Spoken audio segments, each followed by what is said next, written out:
The Storm by Ruskin Bond. Ruskin Bond is an Indian author who lives with his adopted family in Uttarakhand, India. He wrote most of his works for children.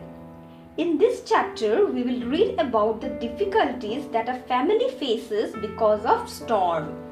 Do you know what a storm is? A storm means the strong winds, rain, thunder and lightning that occurs because of a violent disturbance of an atmosphere. We are used to sudden storms up here, high in the hills. The old building in which I live has for over 100 years stood against the force of the wind and rain. This narrator of the story speaks in the first person narrative. In this paragraph, we get an idea that he used to live in the hills where storms were very common and so they were used to it. He lived in a building which was almost 100 years old and has survived the force of violent rain and wind. It's a 3-storied building and I live on the top floor with my adopted family, 3 children and their parents. The roof is made of tin sheets with a ceiling of wooden boards. It had held fast in other storms. But that night, the wind came rushing at us with a whoo. The old roof groaned and clattered for many hours.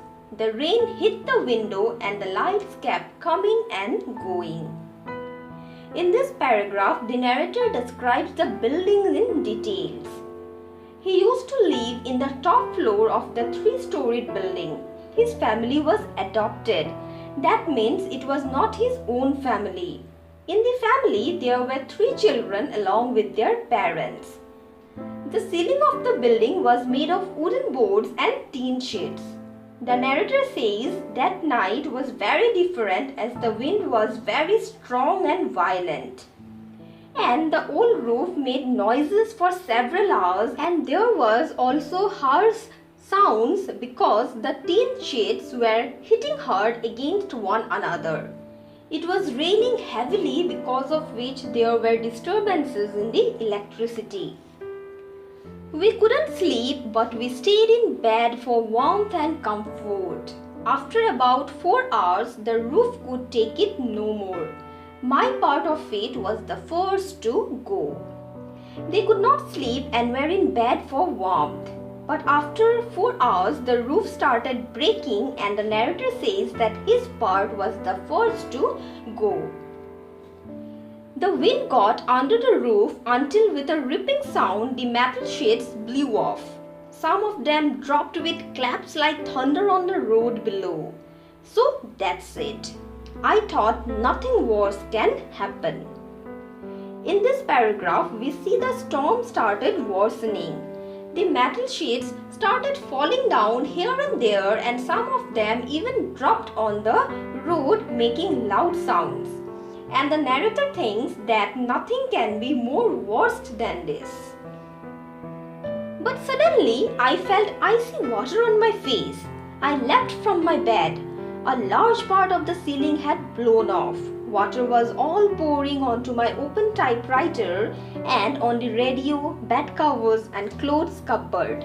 Suddenly, the situation was more bad because it started raining and as the narrator felt icy water on his face, he jumped down from his bed.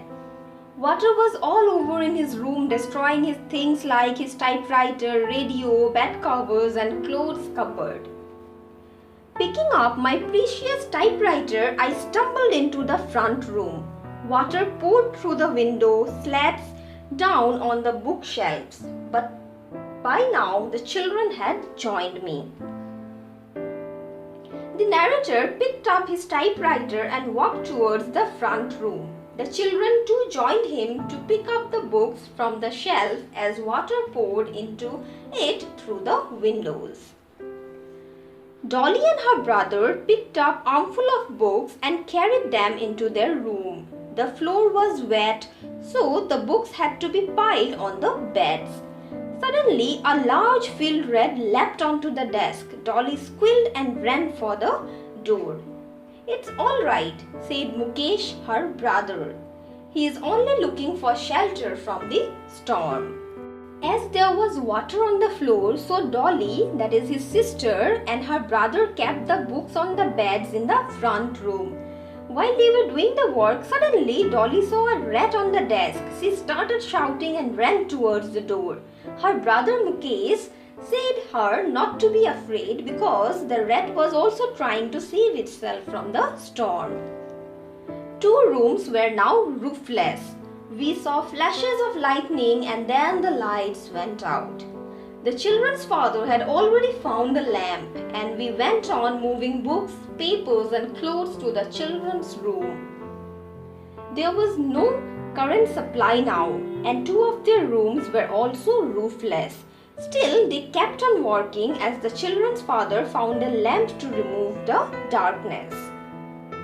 Our feet were freezing. Tables and chairs were piled high with books. The beds were pushed into the driest corner of the children's room. There, huddled in blankets and quilts, we spent the rest of the night while the storm blew.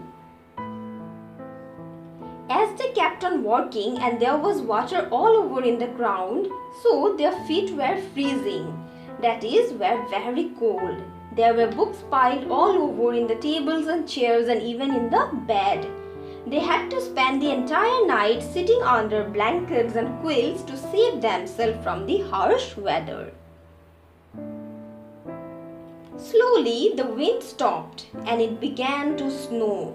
Snowflakes drifted through the gaps in the ceiling, settling everywhere. Early next morning, we found the window panes covered with snow and icicles.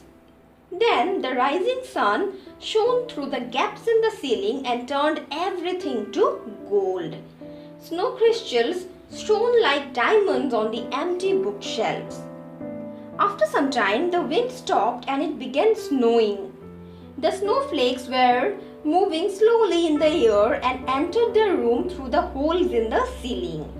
The next morning, they found the window panes all covered with snow.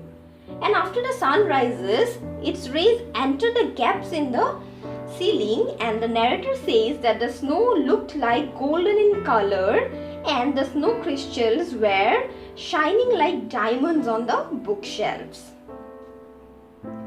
The children's father went out to find a carpenter and a tinsmith. The rest of us started putting things in the sun to dry out. By evening, we had got much of the roof on again. After some time, their father went to search for a carpenter and a tinsmith to repair the broken ceiling.